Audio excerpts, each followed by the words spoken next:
Bonjour à tous. Merci beaucoup d'être avec nous pour cet atelier sur le choix du générateur de nombres aléatoires. Donc on va faire un petit tour de table très rapide. De mon côté, Pierre-Édouard Arouille. Je travaille chez Milliman. Je suis responsable du pôle de modélisation financière et je travaille sur les sujets connexes au générateur de scénarios économiques et notamment sur notre solution interne qu'on commercialise, Milliman Chess. Donc de mon côté, Hervé Andrès, je suis consultant chez Milliman également depuis à peu près 2 ans et je travaille essentiellement sur la modélisation et la validation des scénarios économiques en univers monde réel et en particulier je suis assez actif sur le développement également de Milliman Chess et j'ai donc travaillé sur le générateur de nombres aléatoires de Chess. Bonjour à tous, moi je suis Samy Collier, je suis responsable des études, de la méthode actuarielle et des évaluations normatives chez BNP Paribas Cardiff. Et en particulier, on est responsable de tout ce qui est la modélisation autour des scénarios économiques en termes d'utilisation des modèles pour les évaluations du SCR, des provisions techniques IFRS 17. Bonjour à tous, Alexandre Moulty, je suis ingénieur quantitatif dans la salle des marchés de BNP Paribas Cardiff et je travaille donc sur l'ensemble des modélisations côté actif, donc utilisation des ESG, modèle de valorisation de produits structurés ou allocation d'actifs. Donc on vous propose de débuter.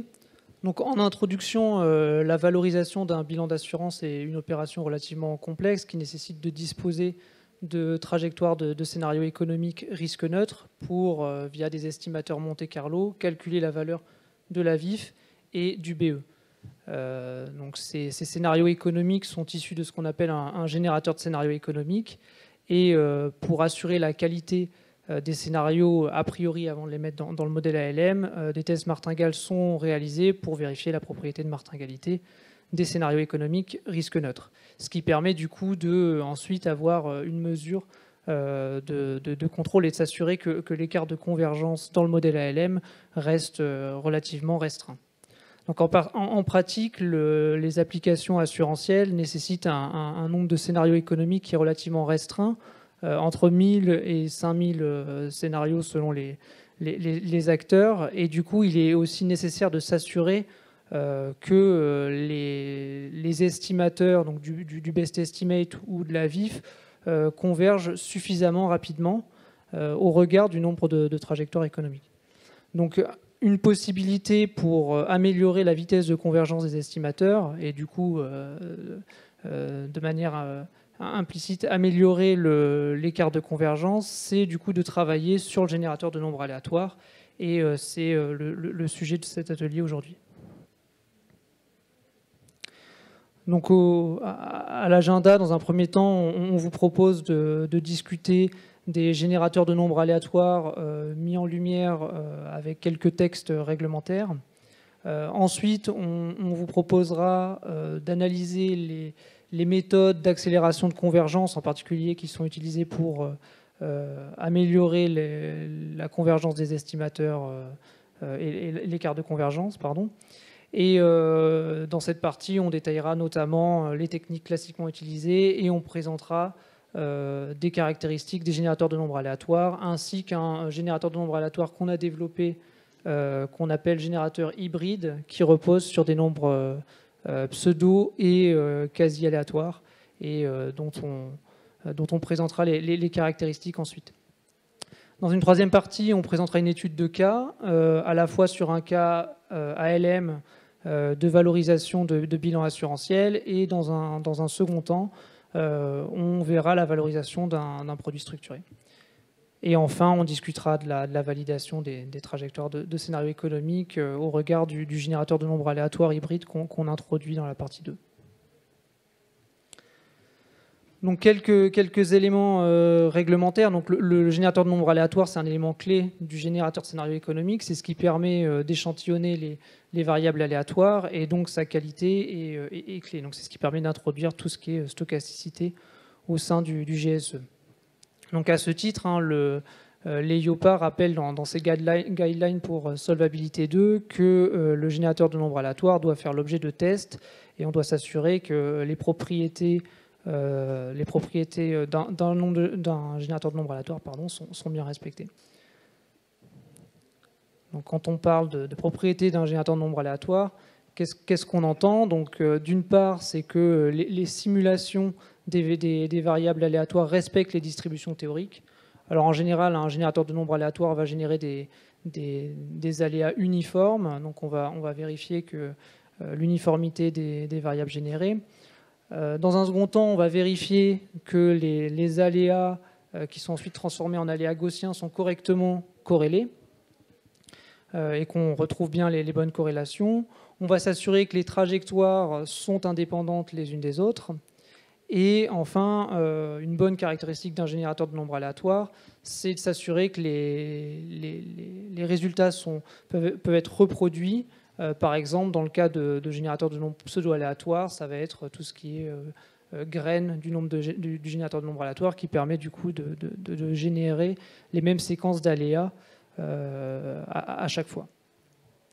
Alors ces conditions ne sont pas suffisantes malheureusement puisque du coup elles n'assurent pas nécessairement que les estimateurs convergent suffisamment vite au regard des contraintes des applications assurantielles en nombre limité de trajectoires. Et c'est pourquoi à ce titre on travaille avec des méthodes qui permettent d'accélérer cette convergence. Alors deux autres citations qui sont empruntées du rapport de l'ACPR en 2020 sur les bonnes pratiques autour des générateurs de scénarios économiques. Donc la première qui dit un peu ce qu'on vient de se dire, c'est-à-dire que le nombre de tirages est limité en assurance et que des méthodes d'accélération, comme par exemple les variables antithétiques, peuvent être envisagées pour améliorer la qualité des estimations. Et en particulier, cette phrase relève le caractère bénéfique des générateurs de nombres aléatoires qui vont améliorer la convergence des estimateurs Monte-Carlo. Et dans un second temps, on met aussi en avant une technique qui est utilisée, qui est quelquefois utilisée dans la place, qui s'appelle le moment matching et qui consiste à venir retraiter les estimateurs des tests de martingalité du biais Monte-Carlo qu'on observe sur le nombre limité de trajectoires, de sorte à avoir des tests parfaits. Et ça, du coup, la CPR met un petit peu en garde parce que du coup, ça peut déformer les propriétés des nombres aléatoires.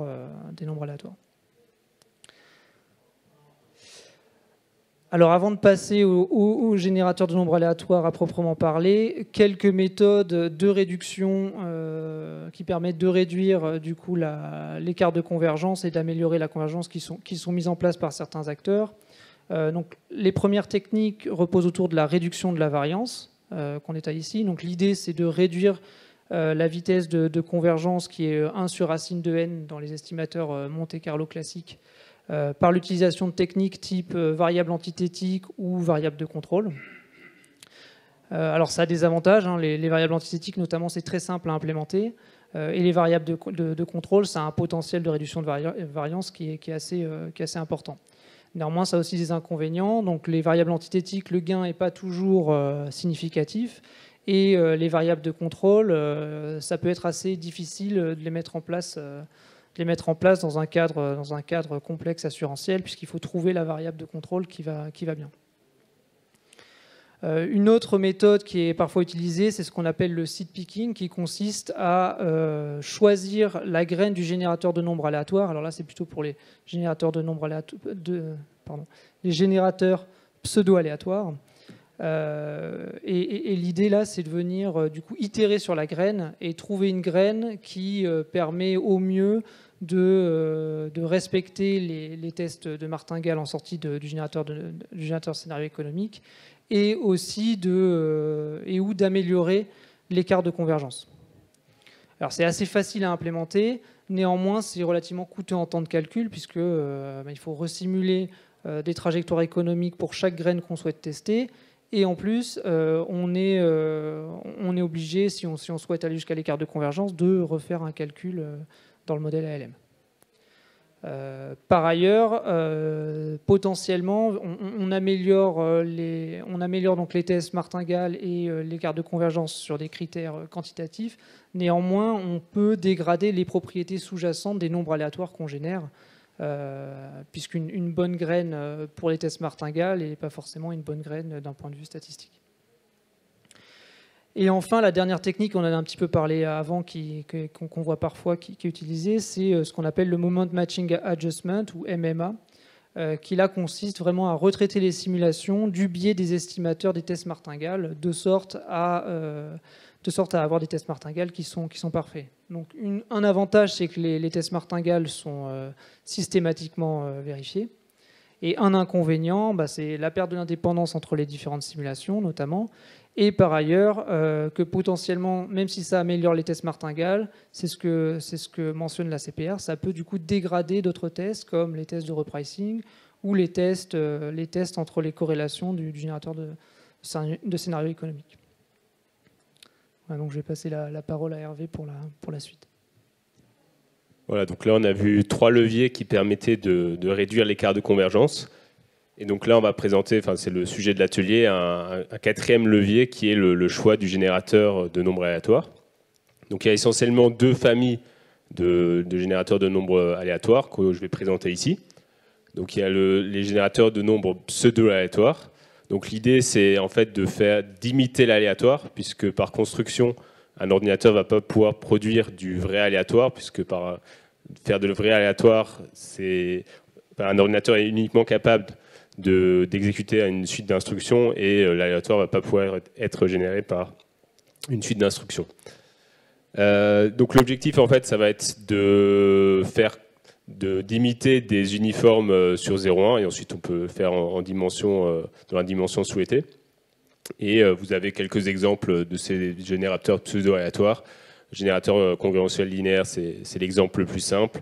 Ensuite, vous avez Witchman-Hill, et le plus récent est celui qui est le plus utilisé dans la plupart des générateurs de scénarios économiques. C'est Mersenne-Twister. La deuxième famille, c'est la famille des générateurs quasi-aléatoires. Donc ici, l'objectif n'est plus du tout d'imiter de l'aléatoire. Donc on ne va plus du tout chercher à avoir des nuages de points comme affichés ici, qui ont l'air vraiment purement arbitraires. On a l'impression qu'on a juste vraiment choisi aléatoirement sur l'espace. Ici, on va essayer de remplir de la manière la plus homogène possible l'espace qu'on cherche à simuler. Donc là, ici, vous avez l'espace 0,1 puissance 2, qui est facile à représenter. Et vous voyez que si on prend une zone de cet espace, le nombre de points qui est dedans, il correspond à peu près à la proportion de points parmi le total. Donc c'est cette idée-là qu'on essaie de faire dans les générateurs de nombres quasi-aléatoires. On essaie vraiment d'avoir une complétion de l'espace la plus homogène possible. En termes d'exemples, vous avez Fort, Taurus et Sobol dont on va donner des résultats numériques, mais qu'on ne va pas décrire plus précisément ici. Alors, les avantages et inconvénients de ces 2 familles de générateurs de nombres aléatoires? Alors, en ce qui concerne les générateurs de nombres pseudo-aléatoires, le gros avantage, c'est que vous allez pouvoir appliquer tous les résultats théoriques de la théorie des probabilités, puisqu'on a vraiment des nombres qui sont déterministes, ressemblent à des variables aléatoires, enfin des réalisations de variables aléatoires. Et donc, on va pouvoir en particulier appliquer la loi forte des grands nombres, le théorème central limite, etc. Ce qui en particulier nous donne des intervalles de confiance. Donc ça, c'est un gros avantage sur les estimateurs, notamment si on fait des tests martingales, on est content d'avoir un intervalle de confiance sur cet estimateur-là. Et vous avez aussi une indépendance de la vitesse de convergence par rapport à la dimension. Donc ici, dimension, on entend finalement la puissance du 0,1 dans la slide précédente. Et alors on va y revenir un peu après, mais grosso modo, ça correspond un peu ça va dépendre du nombre de simulations, du pas de temps de simulation et du nombre de facteurs que vous avez utilisés dans votre générateur de scénario économique. Donc ça, c'est important d'avoir cette indépendance parce qu'on a assez vite une assez grosse dimension dans un générateur de scénario économique, comme on verra tout à l'heure. Et donc l'inconvénient de cette première famille de générateurs, c'est le fait que sa vitesse de convergence est assez lente. Elle est en grand taux de 1 sur racine de n. Donc ça veut dire que si vous voulez doubler la précision de votre estimation, en fait, il faut multiplier par 4 votre nombre de simulations. Et comme on a vu, le nombre de simulations, on veut le garder assez restreint, donc entre 1000 et 5000 pour la génération de scénarios économiques en assurance. La deuxième famille, donc, en fait, elle est un peu née de la volonté d'avoir des bonnes estimations qui soient justement plus rapides que celles obtenues avec les nombres pseudo-aléatoires classiques. Donc c'est vraiment né de cette volonté d'avoir une meilleure estimation plus rapide pour des calculs d'espérance, en fait. Et donc en fait on a cette vitesse de convergence, bon ça n'a pas trop d'importance, donc en log n puissance d sur n, donc avec n le nombre de simulations. Et ça c'est plus rapide que grand taux de 1 sur racine de n. Le problème c'est que ça dépend de la dimension. Donc dès que votre dimension devient très grande, finalement c'est pas beaucoup plus rapide que 1 sur racine de n. Donc finalement on perd vraiment l'avantage de ce type de générateur de nombres aléatoires. Et en plus, un deuxième désavantage, c'est que vous ne pouvez plus calculer d'intervalle de confiance sur vos estimateurs, car les théorèmes central limite n'est plus vérifié. On a un autre théorème, mais on n'est plus vraiment capable en pratique d'estimer des bornes. Alors du coup, ce qu'on propose ici, c'est un peu une idée naturelle, c'est finalement on a envie de prendre un peu le meilleur des deux mondes. Donc on a designé un générateur hybride, donc qui repose à la fois sur des nombres quasi-aléatoires et des nombres pseudo-aléatoires. En particulier, il va reposer sur les 3 ingrédients suivants. Donc il y a un générateur de nombres quasi-aléatoires. Et donc ça, c'est le premier ingrédient. Le deuxième ingrédient, c'est qu'on va générer nos scénarios via un pont brownien. Donc essentiellement, le pont brownien, ça vous permet de générer un scénario, donc une trajectoire, dans l'ordre que vous voulez. Donc vous pouvez commencer par simuler le point tout à la fin. Donc là, c'est le point W grand T tout à la fin. Ensuite, vous pouvez simuler au milieu. Et vous pouvez faire comme ça, en fait, pour générer finalement la structure globale de votre trajectoire avec vos premiers nombres aléatoires. Et ça permet en fait de mettre à profit une des propriétés des nombres quasi-aléatoires, qui est le fait que les premières dimensions sont mieux distribuées, de meilleures propriétés. Et en fait, pour le détail plus fin, on va utiliser des nombres pseudo-aléatoires cette fois, qui elles ne souffrent pas de la malédiction de la dimension. Enfin, le troisième ingrédient, c'est une technique de randomisation, c'est-à-dire qu'on va venir un peu perturber nos nombres quasi-aléatoires pour ajouter un peu de l'aléa. Et en fait, on peut montrer que dans certains cas, et c'est ce qu'on a observé en pratique dans nos applications numériques, que ça améliore un peu les propriétés de convergence. Donc là, on a l'idée. Maintenant, la question naturelle, c'est comment ça marche en pratique, parce que sur le papier, ça a l'air sympathique. Donc on a voulu vérifier numériquement si c'était effectivement compétitif par rapport à des approches actuelles type Mersenne-Twister. Donc pour cela, on s'est placé sur une table de scénarios économiques risque neutre. Donc il y a les caractéristiques suivantes: 1000 scénarios, 16 facteurs de risque et un horizon de projection de 60 ans avec un pas de temps mensuel. Et donc là, vous avez un calcul de la dimension dont je vous ai parlé avant, qui va en fait correspondre à l'horizon de projection multiplié par 12, multiplié par 16. Donc là, vous avez une dimension qui est raisonnablement grande, et pour laquelle, si on faisait juste des nombres quasi-aléatoires, ça ne fonctionne pas. Les écarts de la vitesse de convergence n'est pas compétitif par rapport à des générateurs de nombres pseudo-aléatoires. Et donc on s'est donné aussi une métrique pour mesurer donc, si une technique de génération de nombres aléatoires était meilleure qu'une autre, qui consiste en fait à simplement mesurer l'écart entre les estimateurs Monte-Carlo et la valeur théorique qu'on connaît, puisque ici les estimateurs qu'on va regarder, c'est les estimateurs des tests martingale et les estimateurs des tests de repricing, c'est-à-dire on va revaloriser les options, les swaptions qui sont impliquées dans la génération des scénarios économiques et dont on connaît donc la valeur théorique. Donc ça nous donne une mesure en fait on veut si on veut simplifier, en fait, on veut que cette métrique soit la plus faible possible. Donc ce qu'on a fait, c'est qu'on a utilisé 30 graines pour chaque approche.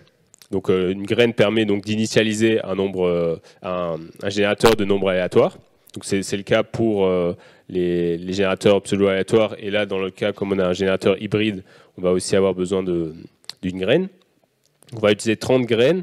Et pour chaque graine, on va donc calculer la métrique, la RMS-RE. Donc tout à gauche, vous avez les résultats pour le générateur de nombres pseudo-aléatoires, qui ici est Mersenne Twister avec des variables antithétiques, donc qui est l'approche la plus répandue.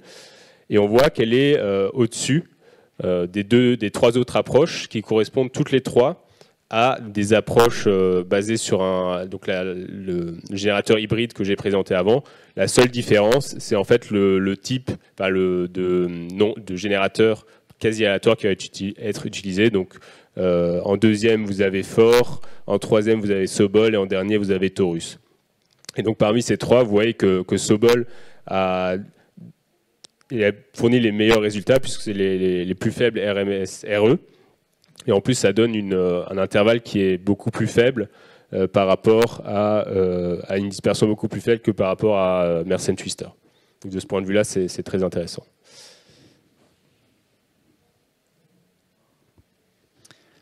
Alors, maintenant qu'on a parcouru un peu la théorie autour du générateur de scénarios, on les a mis en pratique. Et on les a mis en pratique dans quel cadre? On est allé faire des valorisations de portefeuille, d'épargne, à l'aide d'un modèle ALM, sur les deux générateurs de scénarios qui utilisent des RNG le plus commun sur la place, c'est-à-dire Mersenne Twister, variable antithétique, et le RNG hybride qui donnait le meilleur résultat théorique en termes de RMSE, et qui ont permis, donc on a généré des scénarios sur la base de 3000 simulations, ça a permis d'alimenter un modèle ALM pour faire les valorisations de portefeuille.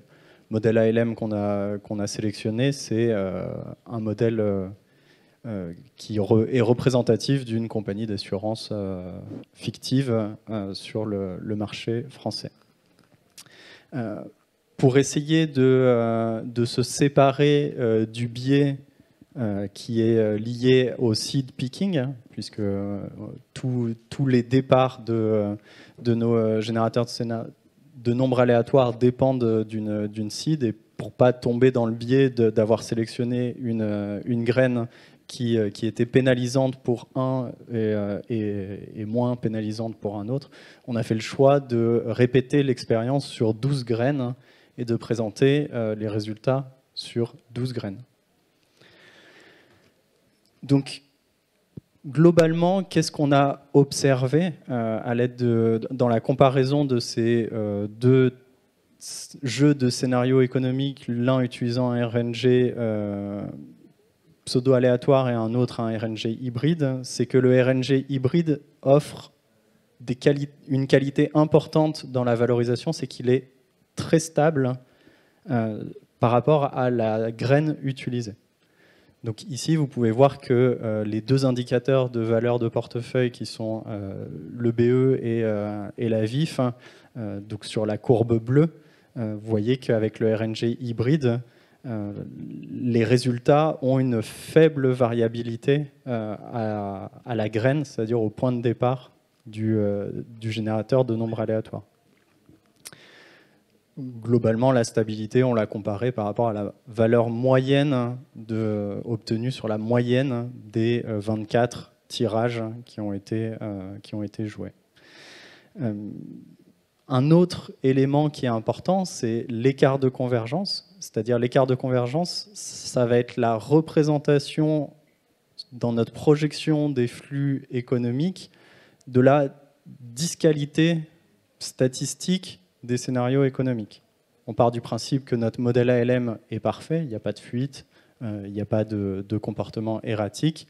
La richesse qu'on a à t égale 0 doit être répartie exactement entre le BE et la VIF. L'écart de convergence, c'est la différence entre notre richesse initiale et la richesse qui est projetée le long de nos projections à l'aide des scénarios risque neutre.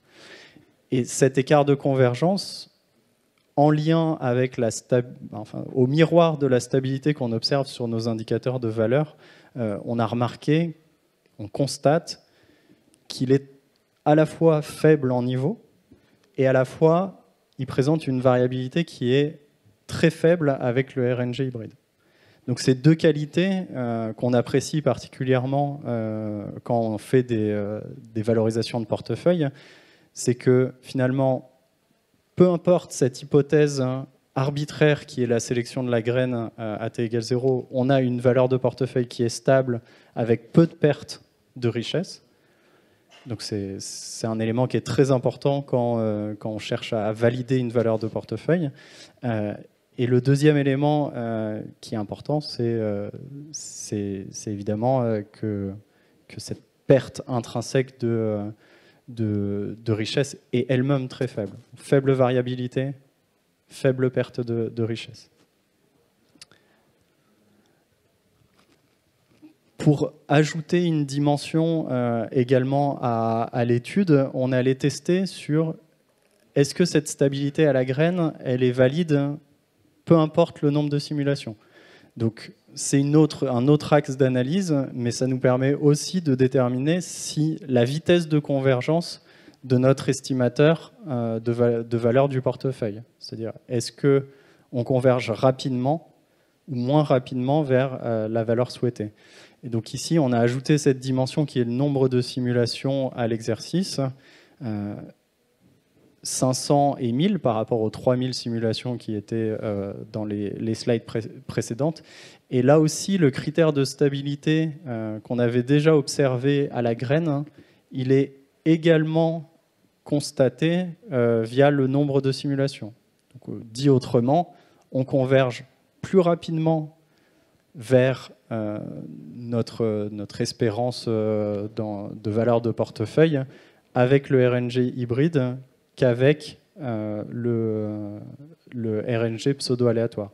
À titre de comparaison, on peut essayer de se donner un critère de performance de convergence. On a à peu près des niveaux qui sont équivalents avec 1000 simulations du RNG hybride qu'avec 3000 simulations du RNG pseudo-aléatoire.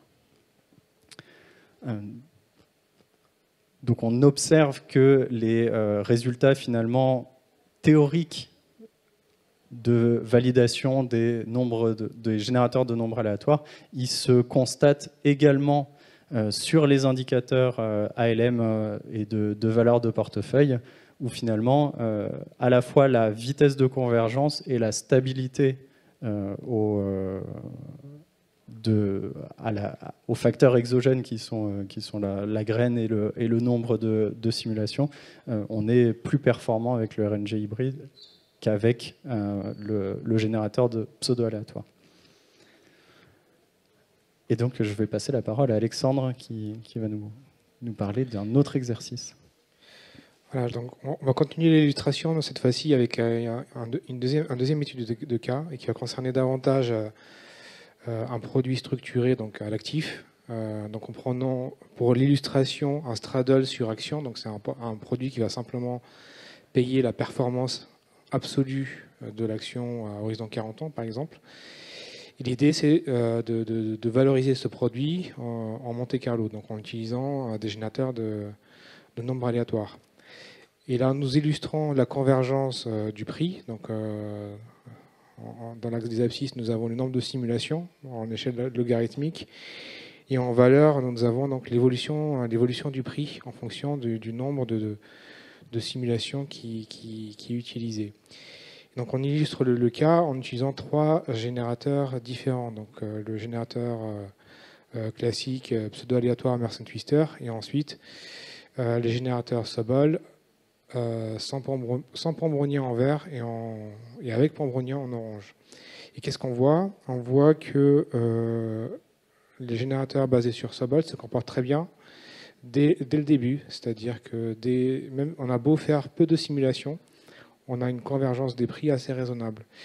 Et on voit que plus on augmente le nombre de simulations, plus comment dire, la différenciation entre les générateurs s'estompe.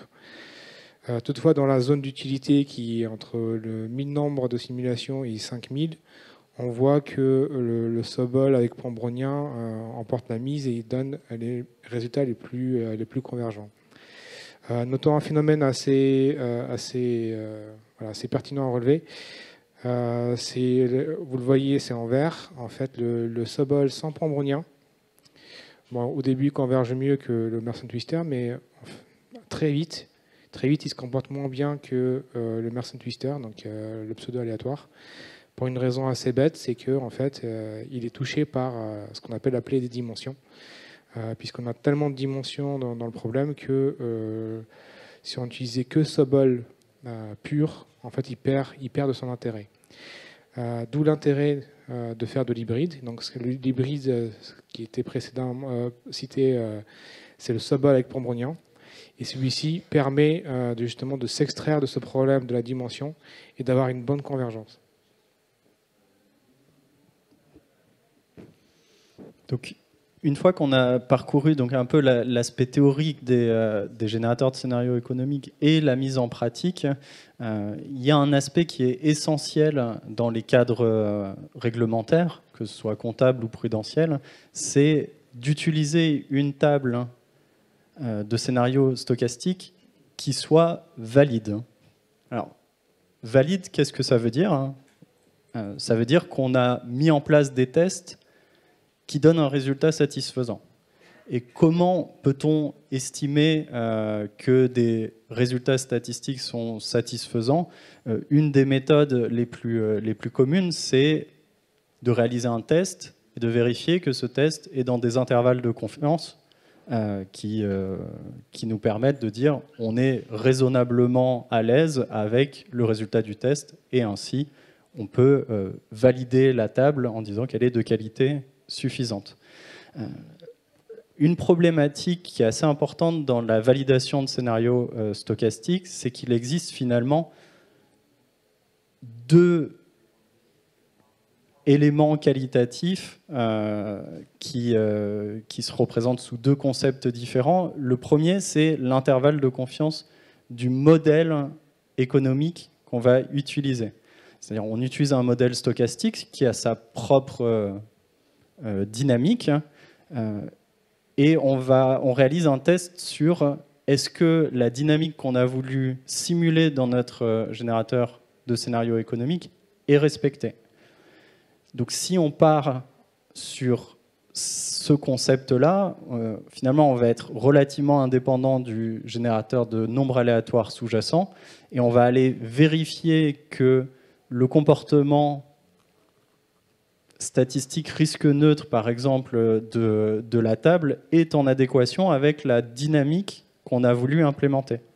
Donc là, on va aller utiliser des critères de variance qui sont à l'intérieur de notre dynamique pour définir cet intervalle de confiance. L'objectif, c'est vraiment de valider la plausibilité statistique du modèle utilisé par rapport à ces critères intrinsèques de moyenne, de variance.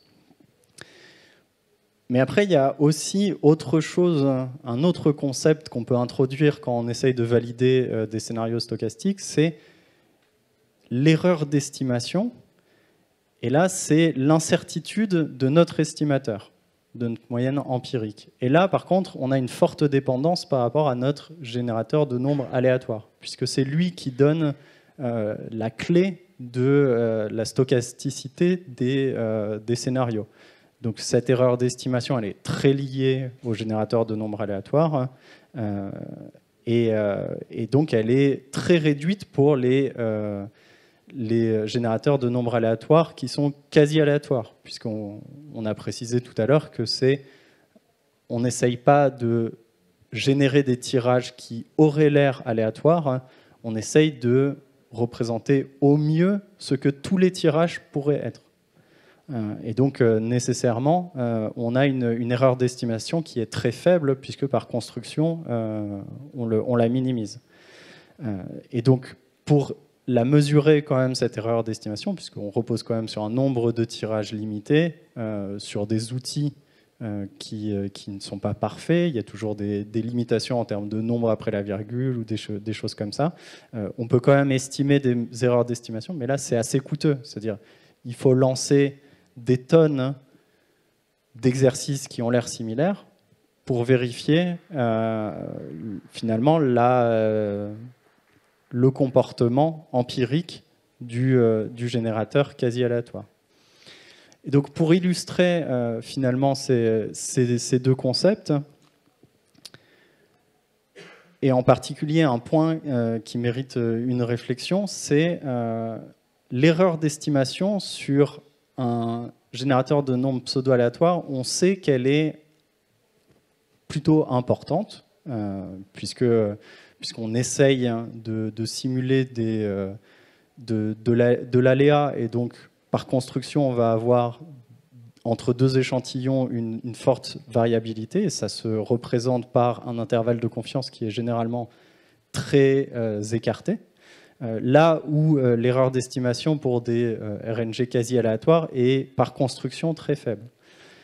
Mais donc si on utilisait comme test pour valider une table l'erreur d'estimation, on se retrouve avec des situations où un RNG quasi aléatoire pourrait être très performant. On voit que le test martingale ici est plus performant que dans l'exemple 1.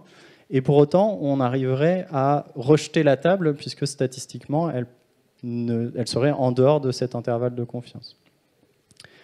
Là où finalement, lorsqu'on utilise un intervalle de confiance modèle, le RNG quasi aléatoire passerait de manière beaucoup plus certaine que le RNG pseudo-aléatoire. Donc en fait, il y a deux univers qui sont à prendre en compte quand on cherche à valider finalement une table de scénario économique, qui sont distincts. Il y a la performance de notre génération de nombres aléatoires et il y a la performance de notre modèle. Et finalement, quand on génère une table, on capte les deux. Et pour nous, on ne peut finalement mesurer cette performance ni avec un intervalle modèle, puisqu'on ne va pas tenir compte de la performance du RNG, ni avec un intervalle de confiance qui est issu du RNG, puisqu'on ne sera pas représentatif de la variabilité de notre modèle sous-jacent. Donc finalement, il y en a un qui semble plus souple que l'autre et indépendant du RNG. Finalement, on n'est pas là pour dire qu'il y a une méthode qui est meilleure que l'autre, mais par contre, ce qu'on a constaté, c'est qu'il y a deux univers et qu'il est préférable de bien les séparer et de les étudier, en tout cas, de manière distincte.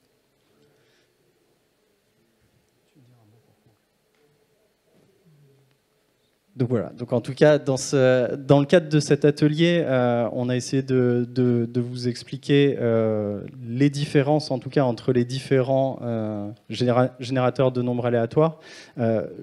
Finalement, quand on va essayer d'aller chercher le meilleur entre les deux mondes, qui sont les générateurs pseudo-aléatoires et les générateurs quasi-aléatoires, quand on construit un générateur de nombres qui est hybride entre les deux, on remarque qu'on arrive à capter les bénéfices des deux univers, une vitesse de convergence qui est rapide, une stabilité qui est importante.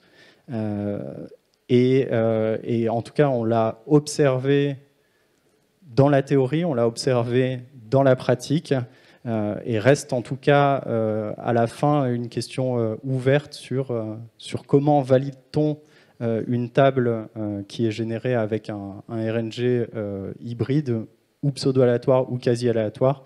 Le sujet de ce côté-là n'est pas si simple. Donc je vous remercie et je pense qu'on peut prendre quelques questions si vous en avez.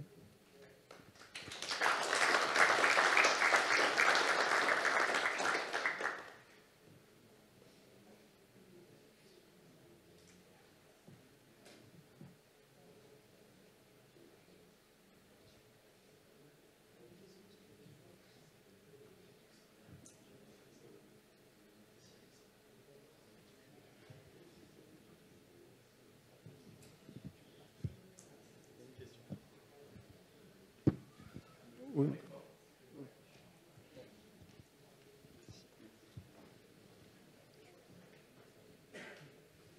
Merci pour cette...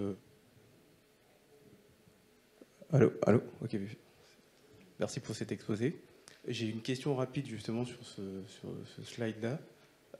Dans quelle perspective on peut envisager justement la validation de scénarios économiques hybrides, enfin scénarios stochastiques hybrides, parce que là, je vois qu'il y a les deux univers qui ont été présentés, mais j'ai pas l'impression que la notion d'hybride a été,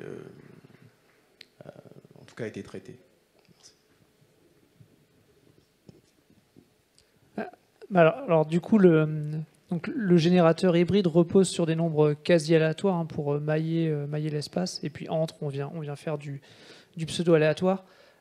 Du coup, c'est vrai que cet intervalle de confiance, comme l'indiquait à l'instant Samy, cet intervalle de confiance sur l'estimateur, il est compliqué à obtenir avec un RNG qui dépend de nombres quasi aléatoires, parce qu'en fait, on va être obligé de simuler plein de tables pour plein de graines différentes, et ensuite de venir calculer pour chacune d'entre elles un estimateur, par exemple de l'erreur du test martingale, et ensuite, du coup, on aura une distribution des estimateurs et on pourra du coup se donner un intervalle de confiance sur l'estimateur lui-même. Donc l'approche est quand même très complexe à mettre en œuvre dans le cas de nombres, de générateurs quasi aléatoires, là où quand on a des nombres pseudo-aléatoires, en fait, on peut utiliser le théorème central limite pour du coup dériver directement d'un ensemble de 1000 trajectoires, par exemple, cet intervalle de confiance sur l'estimateur directement.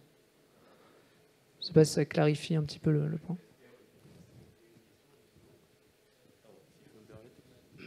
Du coup, je comprends que vous avez développé justement un modèle basé sur les modèles hybrides. Et donc, à la fin, je m'attends à ce que être capable, être à mesure de pouvoir valider justement ces modèles. Donc, ça ouvre justement la question de, en tant que décideur, si je me positionne dans ce cadre-là, comment est-ce que je fais pour m'assurer que les modèles développés sur base d'hybrides sont fiables, tout simplement.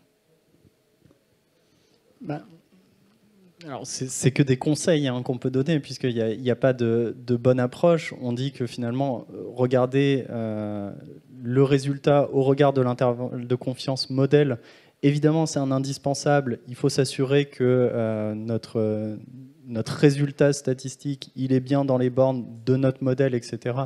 Mais si on avait un RNG parfait, normalement, ce serait assuré. Et donc, pour moi, la question, elle est évidemment l'intervalle de confiance modèle, il faut le regarder, il faut l'avoir.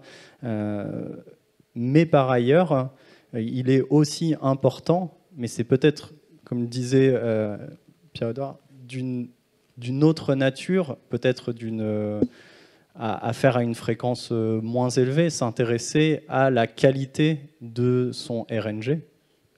Mais pris de manière indépendante, c'est-à-dire que ça ne rentre pas systématiquement dans une validation de table stochastique, mais par contre que son comportement de manière macro soit, lui, validé. Et ça peut être par exemple au moment d'une implémentation du générateur de scénario aléatoire, on s'assure que notre RNG est fiable et solide, c'est-à-dire qu'il n'y a pas de biais calculatoire dedans, en faisant cette estimation de l'intervalle de confiance de manière complètement empirique, hein, parce qu'il n'existe pas de formule hein, pour le valider.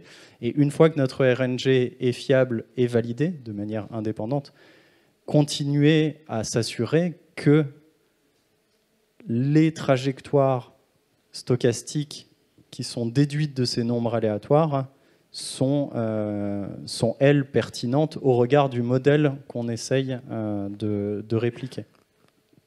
Donc pour moi, en fait, dans une optique de validation, je systématiserai l'intervalle de confiance par rapport au modèle qu'on cherche à représenter et j'intégrerai l'erreur d'estimation à la mise en place du générateur de nombres aléatoires, puisque de manière traditionnelle, on n'a pas vocation non plus à changer de graine en cours d'arrêté. C'est pas sûr que ce soit des pratiques qui soient on va dire développées. Et donc à graines identiques, on a bien un bon comportement et qui est réplicable, systématique de nos tirages de nombres aléatoires. Et si ceux-là, on les a validés au moment où on a sélectionné la graine, on n'est peut-être pas obligé de les systématiser à chaque réplication, à chaque génération de table à l'aide de ces nombres aléatoires.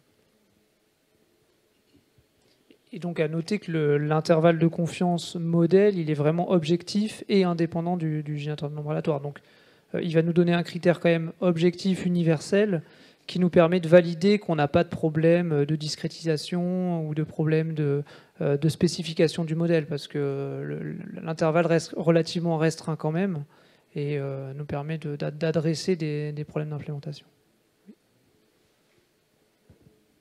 Juste pour une petite précision, lycée modèle, c'est construit comment ? Donc l'intervalle de confiance modèle, en fait, on va venir calculer la volatilité de la variable, d'une variable avec un estimateur de la volatilité, et derrière, on va en déduire via la loi du modèle l'intervalle de confiance du modèle basé sur cette volatilité. Là où l'intervalle de confiance de l'estimateur, on va plutôt chercher à calculer un intervalle de confiance autour de l'estimateur de la moyenne, ce qui est un tout petit peu différent en termes de concept. Est-ce que ça clarifie ?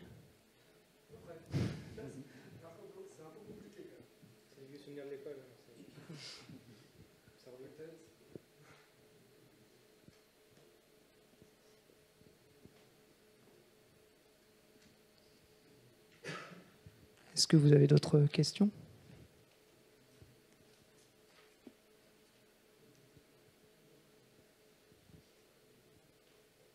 Merci de votre participation. Merci beaucoup.